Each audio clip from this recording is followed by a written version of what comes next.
if you will, help me out, Rob, please. You got it. The third step prayer on page 63 of your big book. And God, I offer myself to thee, to build with me and do with me as thou wilt. Relieve me of the bondage of self, that I may better do thy will. Take away my difficulties, that victory over them may bear witness to those I would help of thy power, thy love, and thy way of life. I do thy will always. Thank you, Rob. Okay. We are on page 119 near the bottom. We're going to go ahead and just get started where we are. We're going through some series of things that may be happening between spouses. So we're going to just go ahead and start right where we left off this last time. Okay, Rob, instead of going back. You got it, Leo. All right. It is probably true that you and your husband have been living too much alone. For drinking many times isolates the wife of an alcoholic. Therefore, you probably need fresh interests and a great cause to live for as much as your husband. If you cooperate rather than complain, you will find that this excess enthusiasm will tone down. Both of you will awaken to a new sense of responsibility for others. You, as well as your husband, ought to think of what you can put into life instead of how much you can take out. Inevitably, your lives will be fuller for doing so. You will lose the old life and find one much better. Sure. And so what we're basically doing here is that, the husband or the spouse that's the alcoholic has found Alcoholics Anonymous. They are in the process of, the fellowship and creating and making friends. They're also probably talking a great deal with their sponsor. Maybe they're at a point now where they're actually being a sponsor to others. And so all of that activity doesn't necessarily include the spouse, obviously. So the idea here is that, there is this feeling of, well, we're apart, we're not doing, things together. The taking the energy that's new, maybe the promise of a better place, a better life, a better attitude, that type of thing, and channeling that into something that's more worthwhile than sitting on the sidelines and kind of watching the spouse in all of the activities that are included with being in the program of AA. It's pretty obvious. This is probably one of those that kind of, it depends. It depends on what the other person's doing, because obviously now we have, the family usually, not usually, but a large portion of people have two working spouses. So, you've got your work.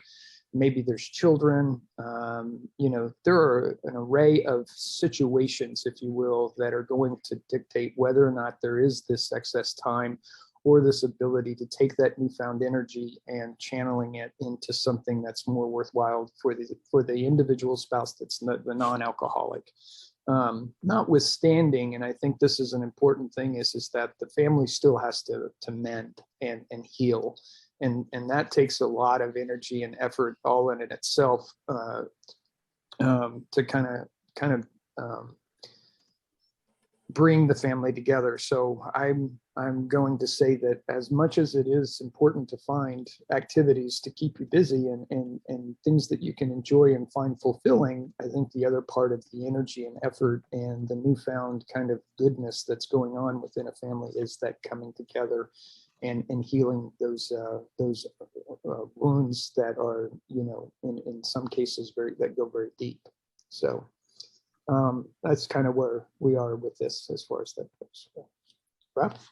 Yeah, on page 120, it says, you as well as your husband ought to think of what you can put into life instead of how much you can take out of it, which brings us back to page 102, where it says, think of what you can bring to it. But if you are shaky, you had better work with another alcoholic instead. I love how Bill, always gets back to the point of help other people constantly. Think of other people and what you can do for them. It's a whole change in our whole mindset. Instead of being selfish and self-centered, now what would God have me do in this situation? Perhaps your husband will make a fair start on the new basis. But just as things are going beautifully, he dismays you by coming home drunk.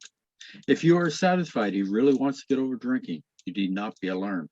Though it is infinitely better that he have no relapse at all, as has been true with many of our men, it is by no means a bad thing in some cases. Your husband will see at once that he must redouble his spiritual activities if he expects to survive. You need not remind him of his spiritual deficiency. He will know of it. Cheer him up and ask him how you can still be more helpful. Wow, what a tough one. Coming home drunk after having been sober for a period of time, and, letting your guard down, starting to kind of be vulnerable and starting to trust. It's a difficult time, and I'm speaking from experience, when going through this, getting sober, and then in my case, finding some alcohol, and instead of doing the right thing, and that is to announce it, get rid of it, be done with it, I made the mistake of taking a drink. And first of all, it was a terrible taste. I was surprised at how bad it had become with regard to that. But the second part of it is that it certainly did destroy some trust that was built up at the time, and it took even longer. As a recovering alcoholic, it took even longer to get back some of that trust that I had from my spouse, my wife. So I think it takes a very special person, and what they're describing here is the obvious. Is you're going to, you're gonna react negatively to a guy that comes home, the person that comes home drunk. And it's, at that point you're like, holy cow, I have, all of these things have been going so well. You just took it away, and now what? And so it's going to take a special person to be able to say, hey, I'm gonna, what can I do to be helpful?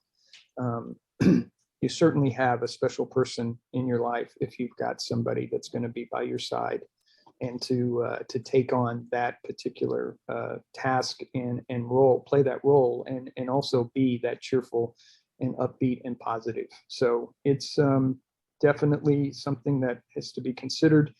I think too is that what Bill is also saying here is that people are going to make mistakes, and some of those times those mistakes include alcohol. And when they do, I think it's sure, you're going to have to redouble down your efforts, and that's absolute. But you also have to ask if the person really understands what they're trying to accomplish, what they're going through, and that type of thing. And there's some soul searching that actually happens with that. So in this regard, I think that there's really work on both persons' parts when it comes to this kind of a scenario or situation.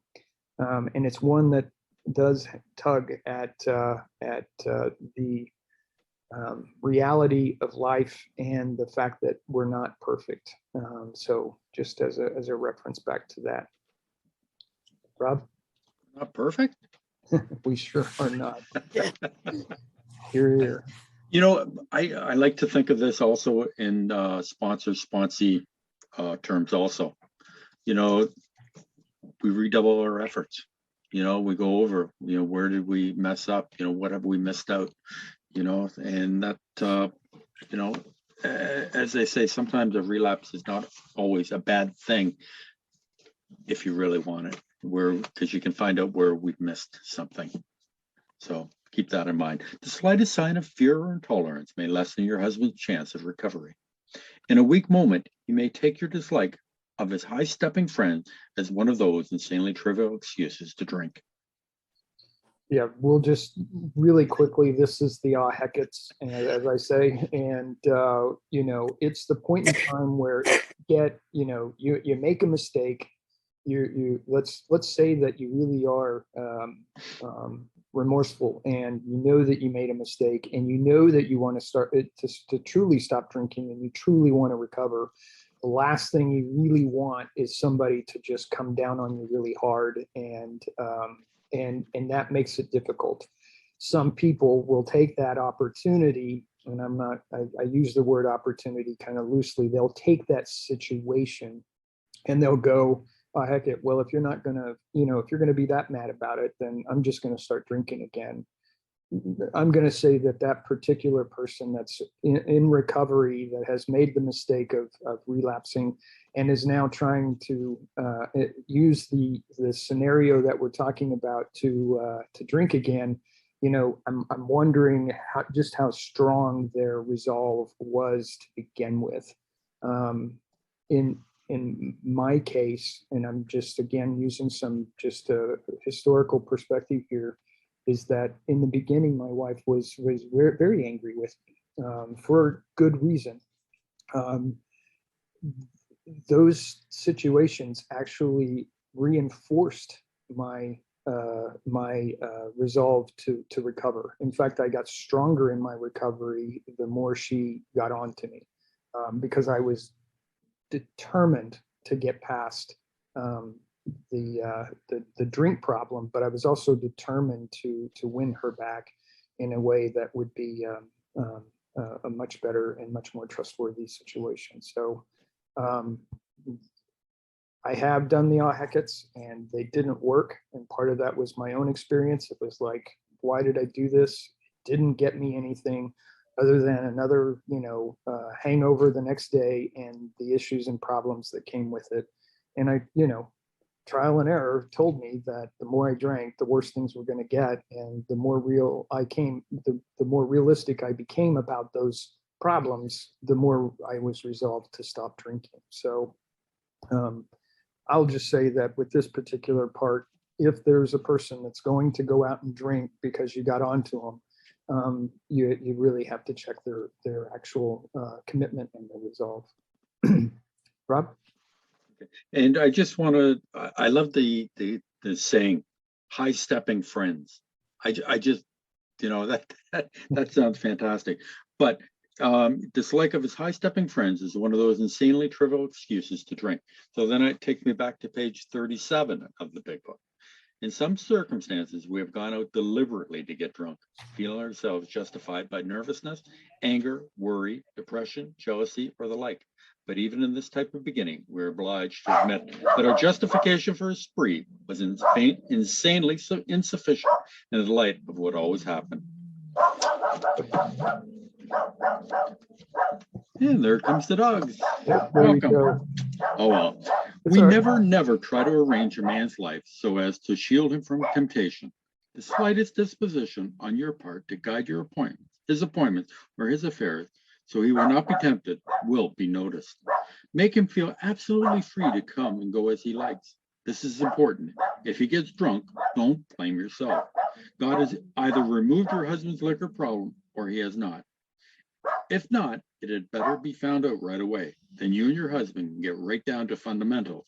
If a repetition is to be prevented, place the problem along with everything else in God's hands.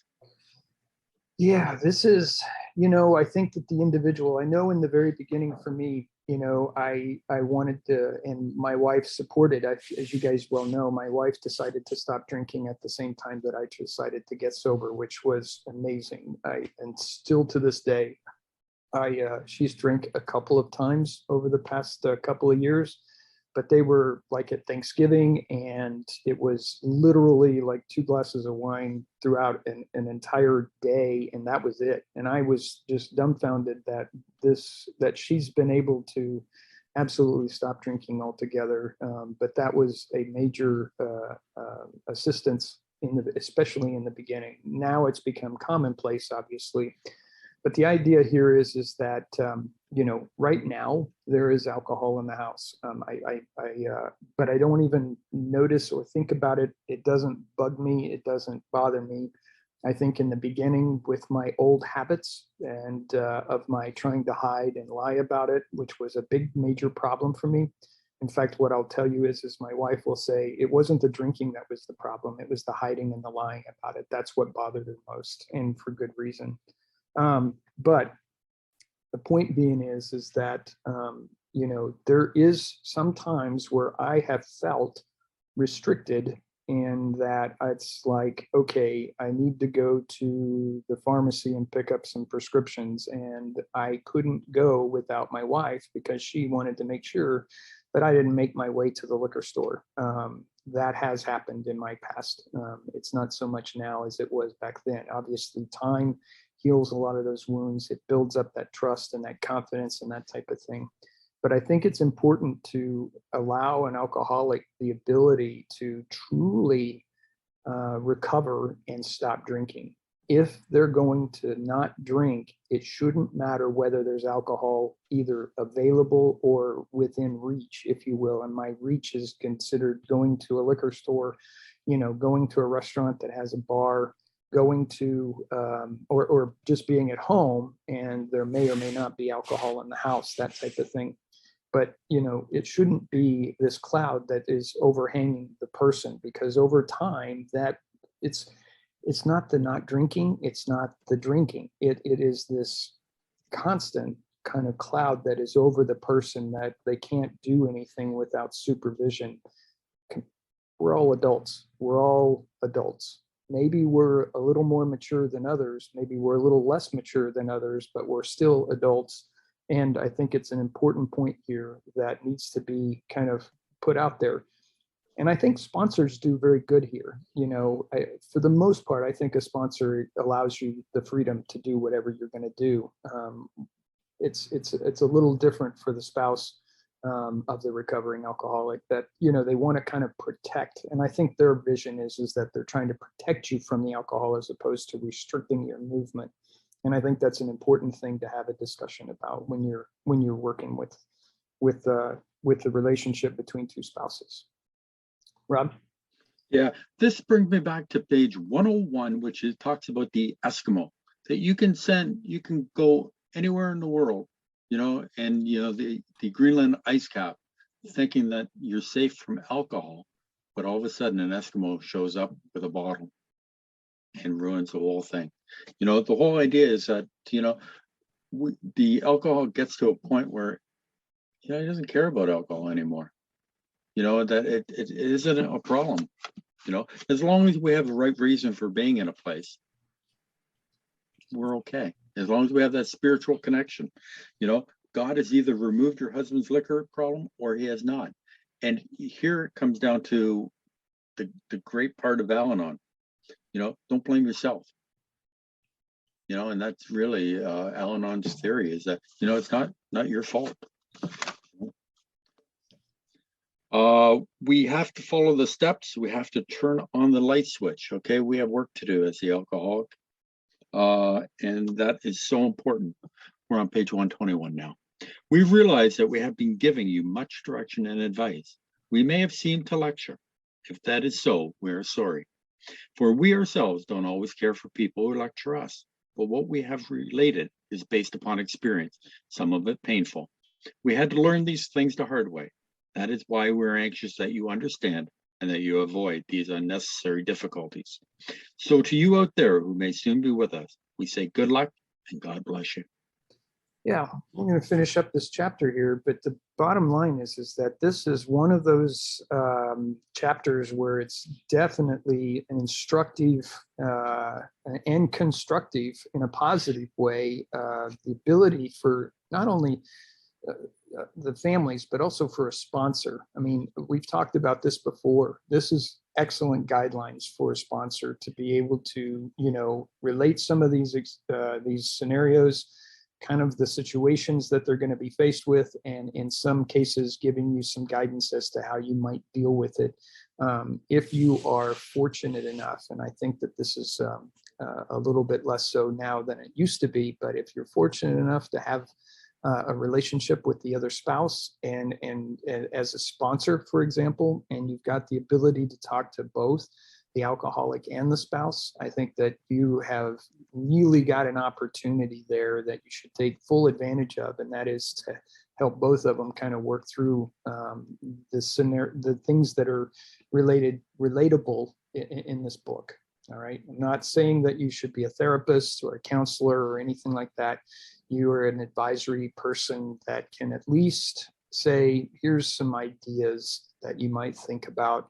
as Leo goes through his recovery, here's some things to think about. And oh, by the way, if Leo does this, don't be alarmed, because, thousands upon thousands have gone through the same thing, have done similar things, and, and have in the end recovered just nicely. I think that's an important point to kind of make. And kind of at the very end here is that there's a lot of good things that happen when somebody is going through recovery. Somebody that becomes a recovered alcoholic and is able to live a life without alcohol, and that is to be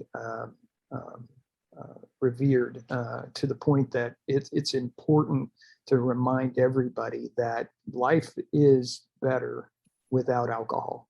Life is truly better without alcohol, and it takes a special family to be able to see through all of the trials and tribulations of the process, and also to be able to let go of the past, and be able to grow beyond that. So a lot of positive things here, and the more supportive the family is, the better the chances of the recovering alcoholic. There's just no two ways about that. The more supportive they are, the more likely the person's going to recover. Rob? Okay, well, on page 129 it says, but what we have related is based upon experience, some of it painful, which takes us back to page 20. We will tell you what we have done. And then good luck and God bless. Page 68, we think there is a better way. We think so, for we are now on a different basis of trusting and relying upon God. A couple of things that I just want to talk about, that this chapter talks about. Relapse is not a part of recovery. It does not say it in this book. Relapse is a lack of recovery. So if you are spiritually fit, you should not relapse. This chapter is a great use for, as you said, Leo, for being a sponsor. Excellent. All right. So we've finished that. We're going to go ahead and we're going to extend this a little bit. We've been kind of focused on the spouse and or in this case, the sponsor, but now we're going to talk about the family.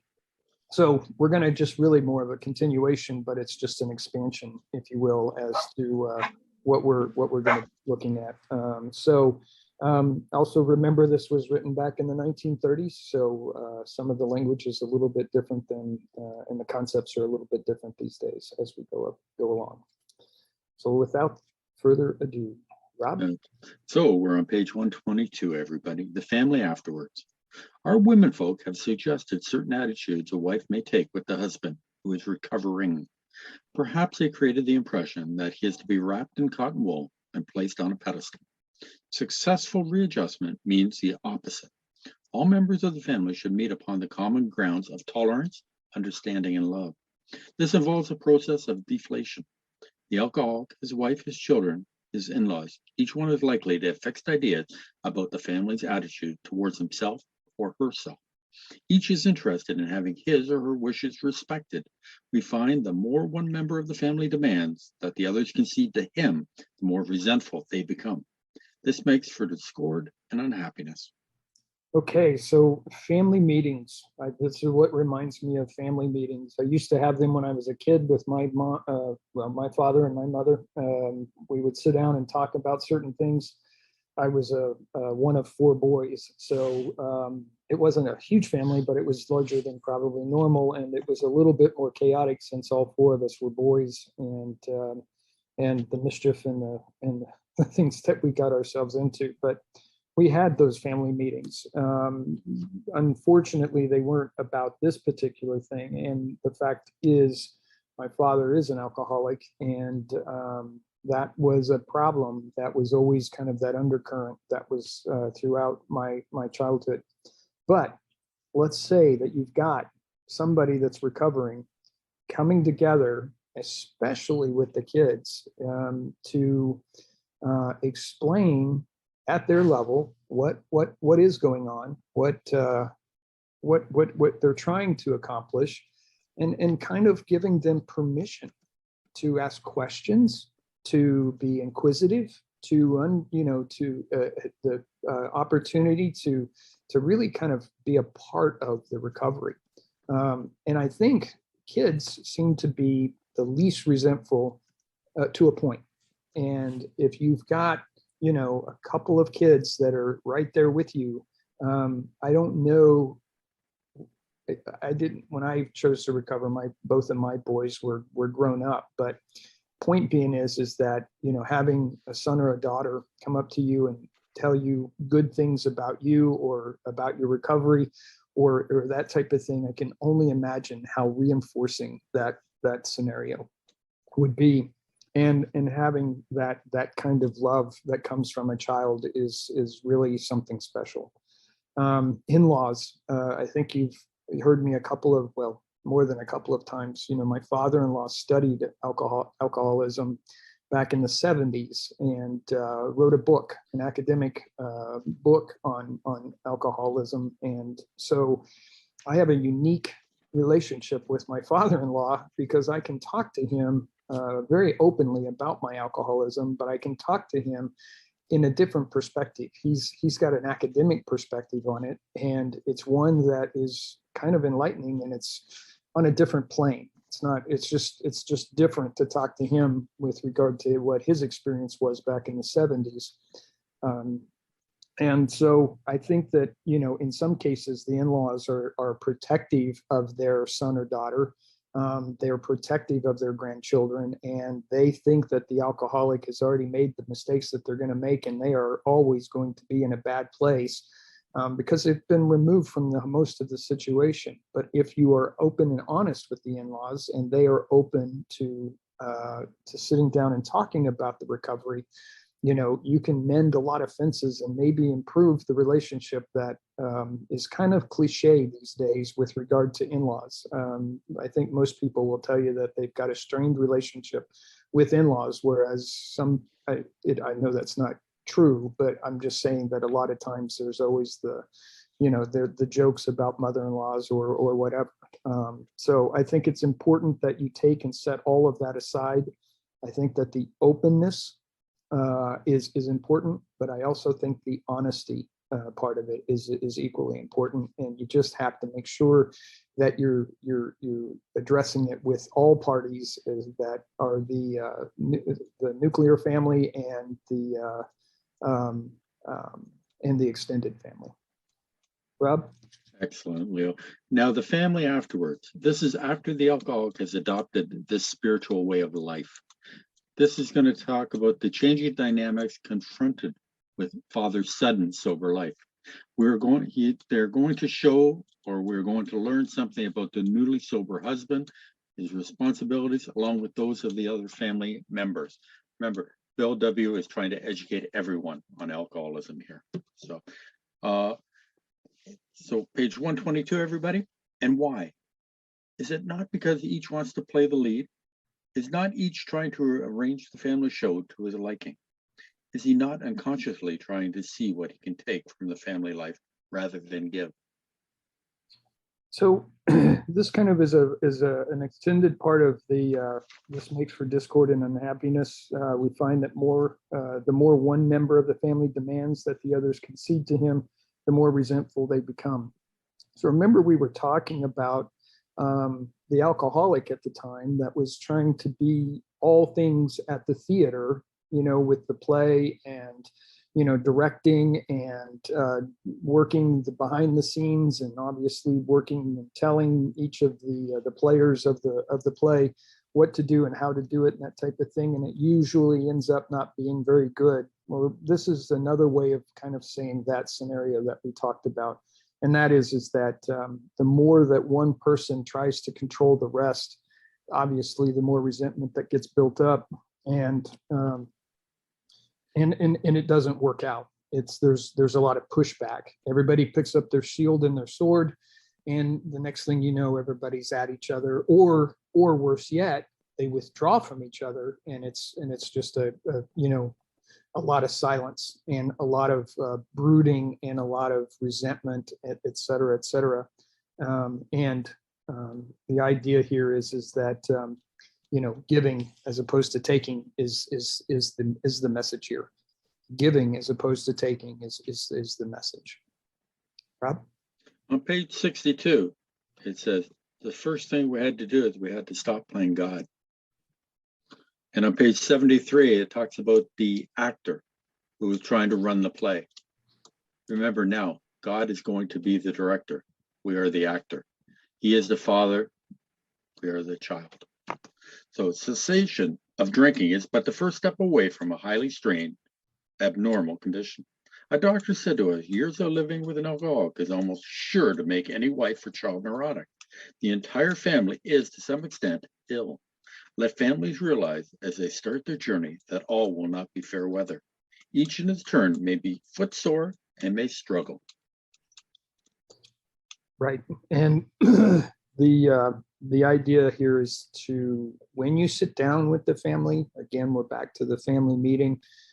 I think it's important to tell people that this isn't going to be a smooth sailing. It's not going to be, blue skies and sunny days every day, that there are going to be clouds, there are going to be storms, there are going to be disagreements. We're still all part of the human condition.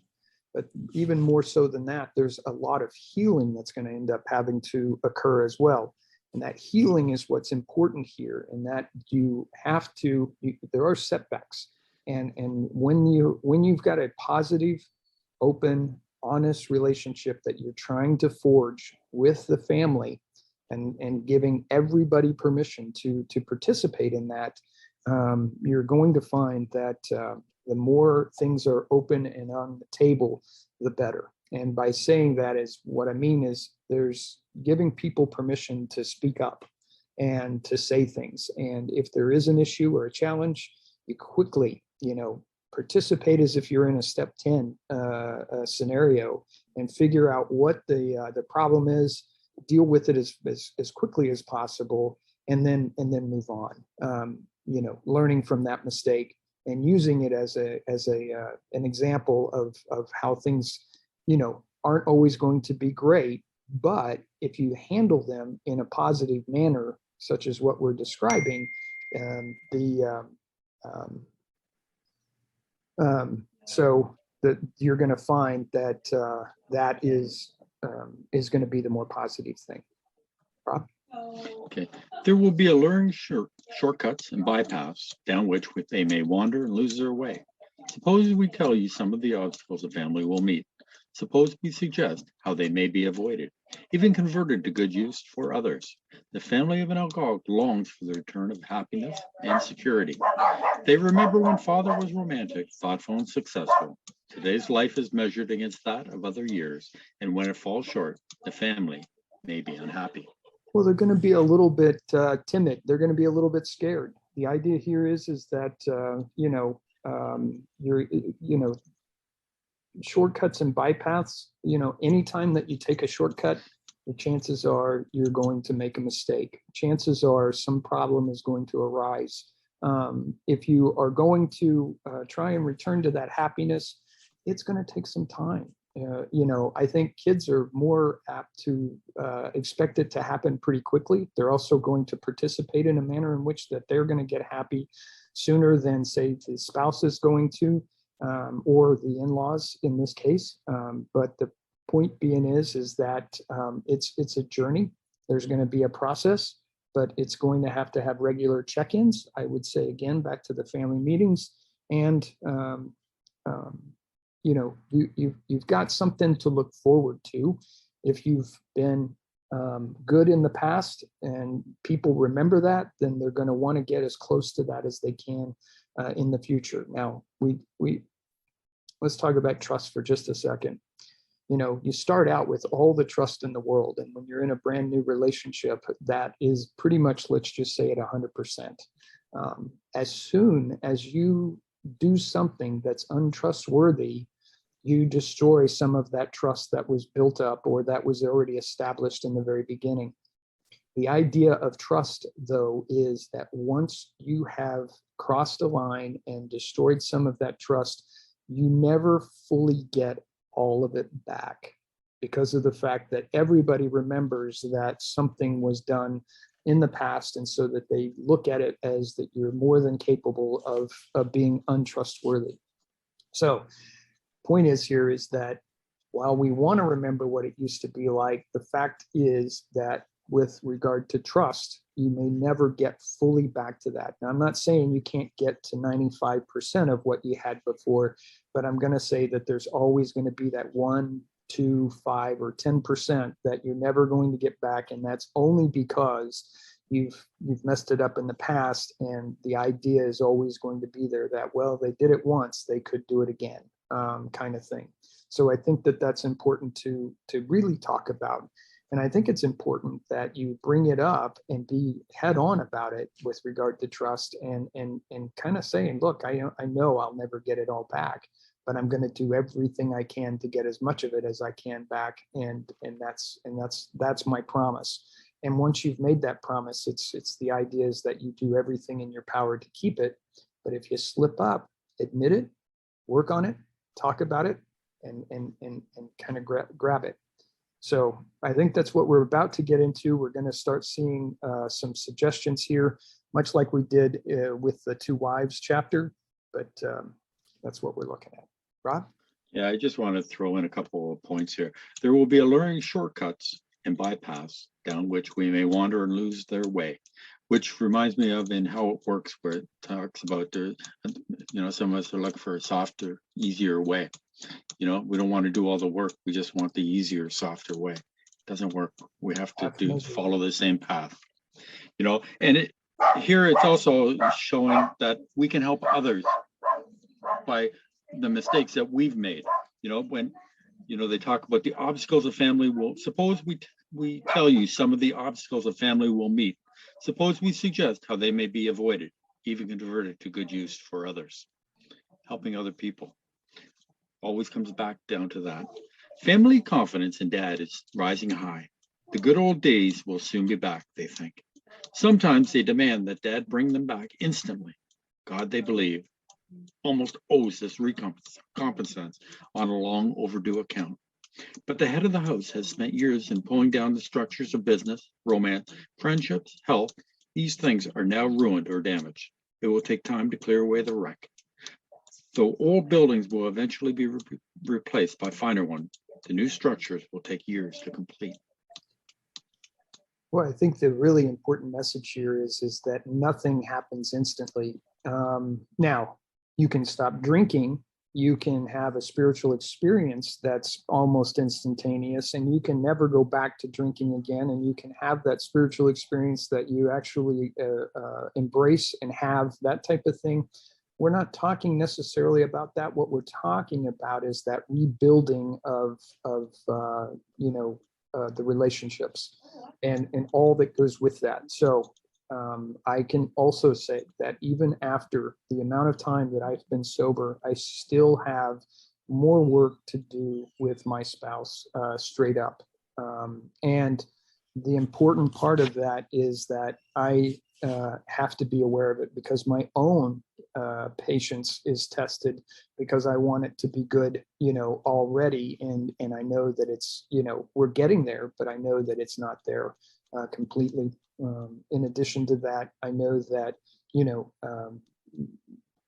my wife is holding me to a high standard, and I'm okay with that. The high standard is essentially don't drink, but even more important than that, then don't hide and don't lie. And you would say that maybe that's not a high standard, but for somebody that was habitually doing those things for years upon years, it is a hard thing to not fall back into or relate back to. And so I think that what we're looking at here is that patience.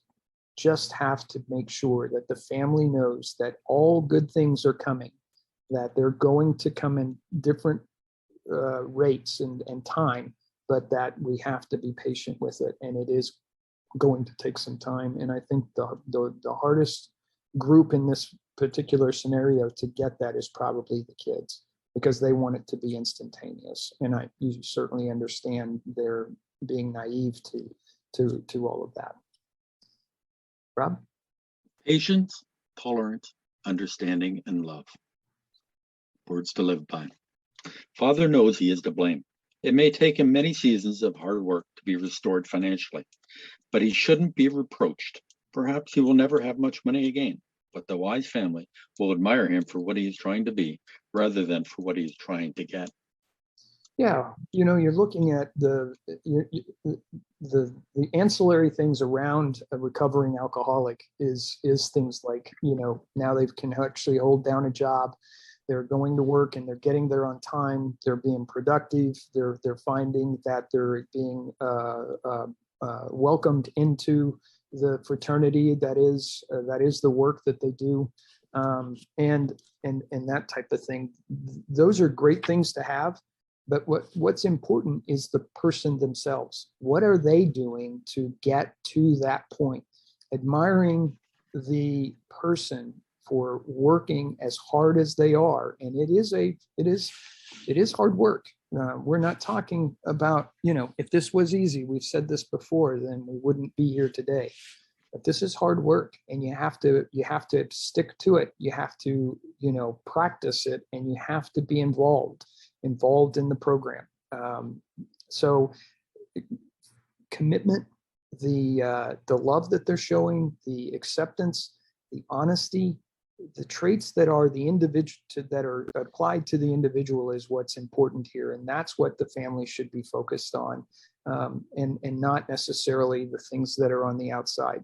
Great, that the alcoholic is now the coach of a basketball team. Bottom line is that's wonderful that they're getting out into the community and actually doing some and giving back. But the idea here is what is this person? You're looking at the person and what they've done to improve their lives in order to be able to put themselves in a situation where they've exchanged, being in the basement drinking alone. Now they're actually that confidence that they have, that willingness to give back. Those are the important things that need to be focused on, not just, not necessarily the coaching part. Rob?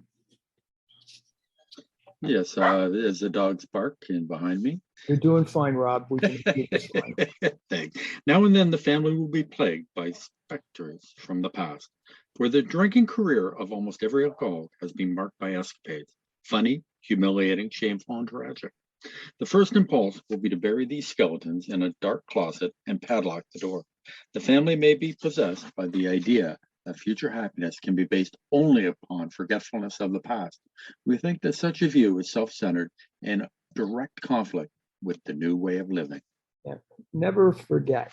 I'm going to just say you can forgive, but you shouldn't forget. And I think the important part of that is that you're going to you'd be better off by being open and honest about what happened in the past. This is, again, one of those situations where you're not going to hide what's going on. You're not going to act like that didn't happen, because if you act like it didn't happen and it actually affected or impacted negatively somebody in the family, they are going to be resentful because they're going to feel like that they're not being heard or felt. And that's kind of the message I think that they're trying to get across here with regard to what they're just saying. And the fact is that, these escapades need to be dealt with in some manner. You don't have to go through every scenario and everything, but if it's a family member that was impacted, again, like I said, negatively, if they bring it up, I think it's important to just be open and honest and deal with it head on. Rob? Yeah, and that brings me to the promises that we read on page 83. We will not regret the past nor wish to shut the door on it. When we go to meetings and we share our experience, strength, and hope, or we talk in meetings about sometimes our past, we laugh. We, some of the worst circumstances that we've been in, but we laugh about it. It says, I think it's on page 132, is that we are not a glum lot. We are an odd lot, but we are not a glum lot, and we have a lot of fun with everything. We can't forget the past. We just don't want to repeat the past. So that's the big one. Now and then the family will be plagued. Oh, I'm sorry. On the next page. Right at the top there, Henry Ford. Yep, Henry Ford once made a wise remark to the effect that experience is a thing of supreme value in life. That is true only if one is willing to turn the past to good account. We grow by our willingness to face and rectify errors and convert them into assets. The alcoholic's past thus becomes the principal asset of the family, and frequently it is almost the only one. Sure. And I wrote turn bad to good. And the idea here is that, based on the experience, some people will say, God only gives you what you can handle, and that, experience is the thing of getting better, and bad experiences make you stronger, et cetera, et cetera.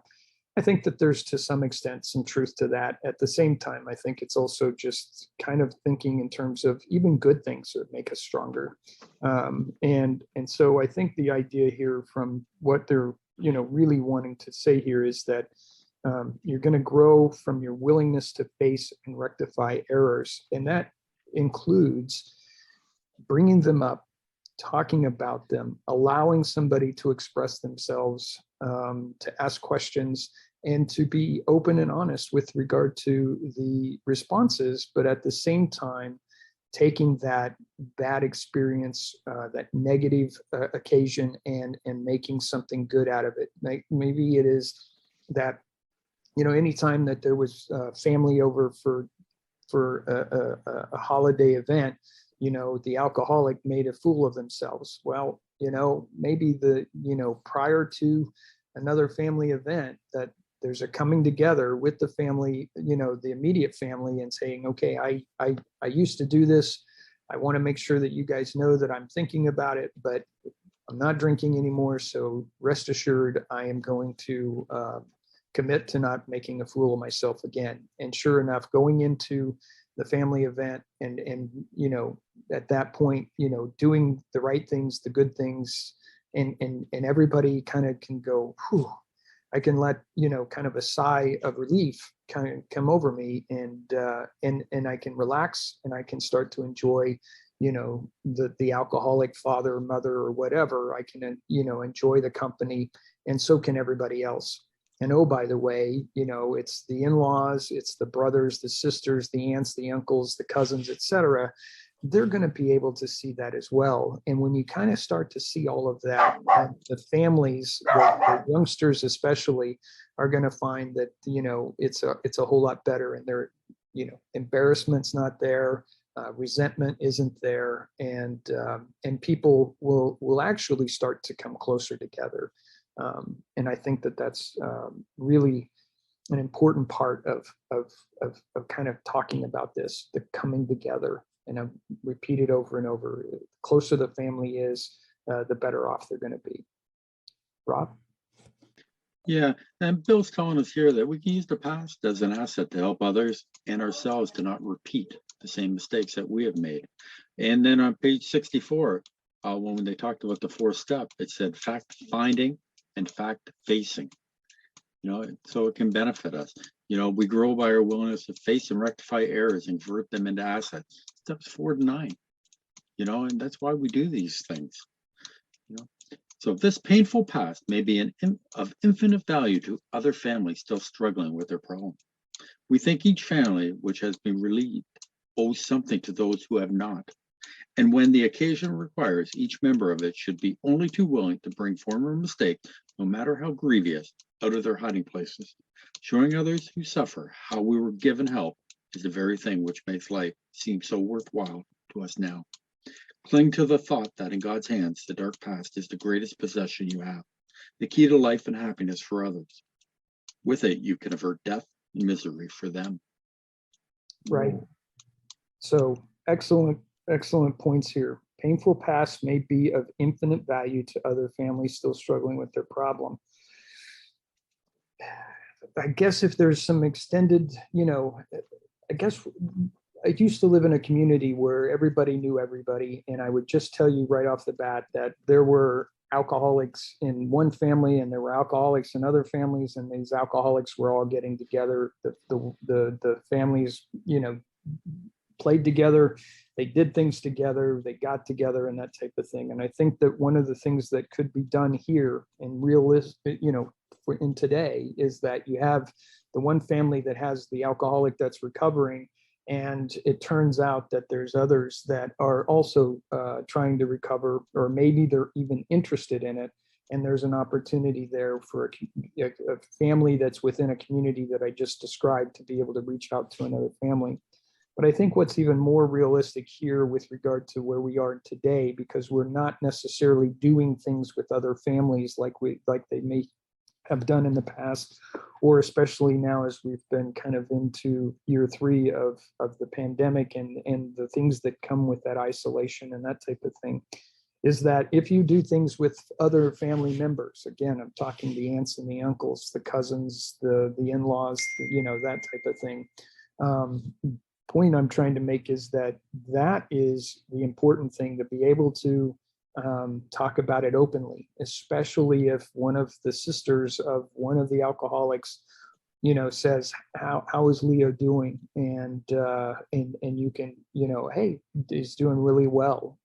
He hasn't drank in X number of days, months, weeks, whatever. He's, his job, he got a promotion, and we have regular family meetings. And oh, by the way, opening the door for that sister to be able to say, you know what, I have a resentment, or I felt this, or I experienced that, and having an opportunity to talk about it, and really kind of extending out this kind of family affair that is this open and honesty. It's kind of utopian. It's kind of in a perfect scenario, but I can see this realistically happening. If a family is proactive about it, people are going to feel more comfortable in talking about it. And again, we're going to get into this in not today, but in the next week, we're going to talk about, talking about somebody behind their back. That's not what I'm indicating here. I'm talking about somebody making a comment or asking a question or making an observation, and being able to just talk about it openly with anybody and everybody that happens to be in the room, and trying to deal with it in a positive manner. It is, in fact, in God's hands. There's no other way of saying it. Your higher power is really at the forefront of all of this. And I think that you should be asking and relying on your higher power to help guide you through some of this. And lastly, the key to life and happiness for others. That's what you're trying to accomplish. Bob? A couple of things here. One of the promises here is showing others who suffer how we were given help is the very thing which makes life seem so worthwhile to us now. That's a promise.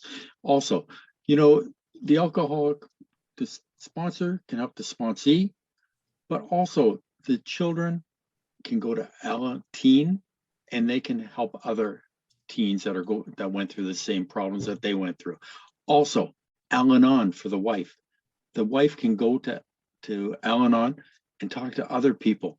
And, because we're going to use the past to help others. The past teaches us, and we can use our experience to help others. And that's what it's all about, is, women helping other women, men helping other men, alcoholics helping other alcoholics, children of alcoholics helping other children of alcoholics. And that's the beauty of this whole program, is we're always to help other people get through it. Leo, it is 12:55. Let's bring in the incredible Mr. Bill. Yep. Thank you, Bill. Or Rob.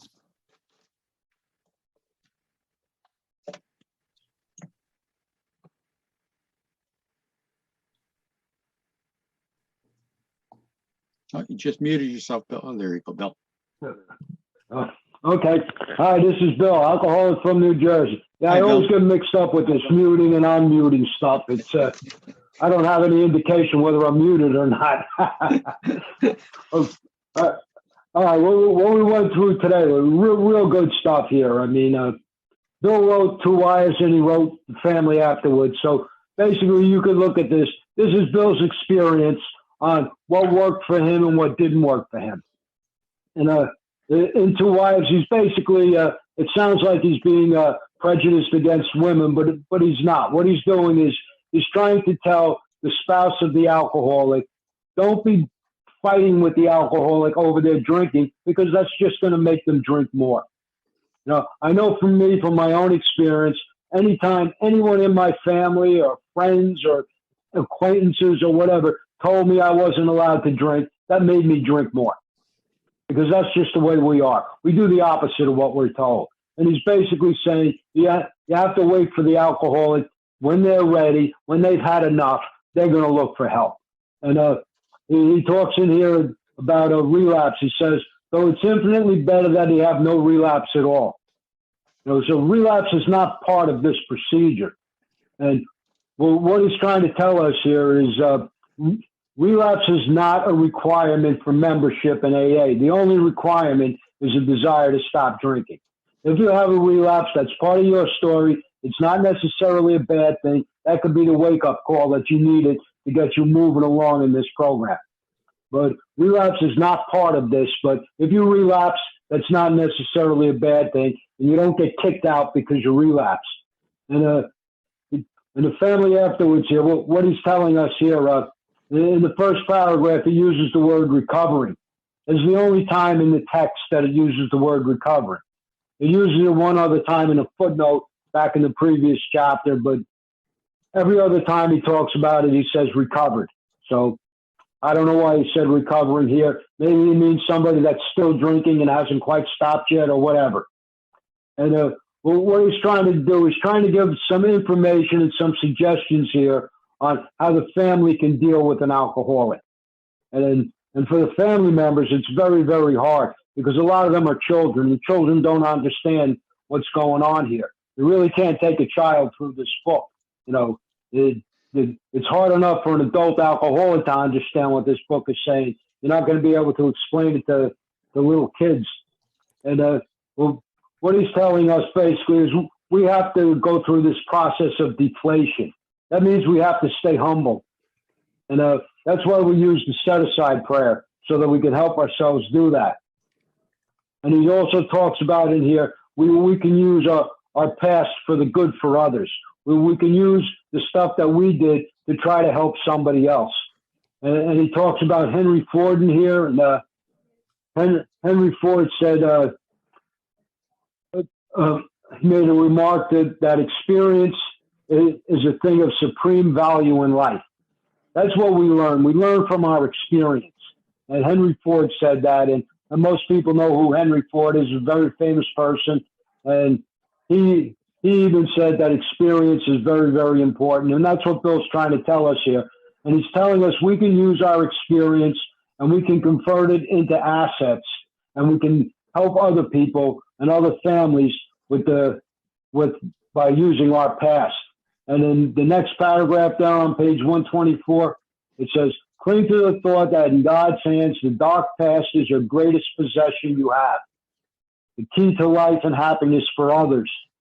So he's kind of like making a reference to step 12, trying to help others by using your past, the things that you did wrong.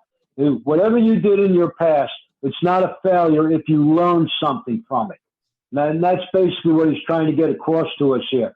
We can use the past as a way of helping other people, but you have to be very careful with the past. This is where you need a sponsor to help you go through this on what you can bring up and what you can't bring up. Don't bring up something from the past if it's going to start a problem, because a lot of times if you bring things up from the past, it starts a fight with your family. We don't want to do that. That's not what we're trying to do. We're trying to stay out of fights. That's why we got sober.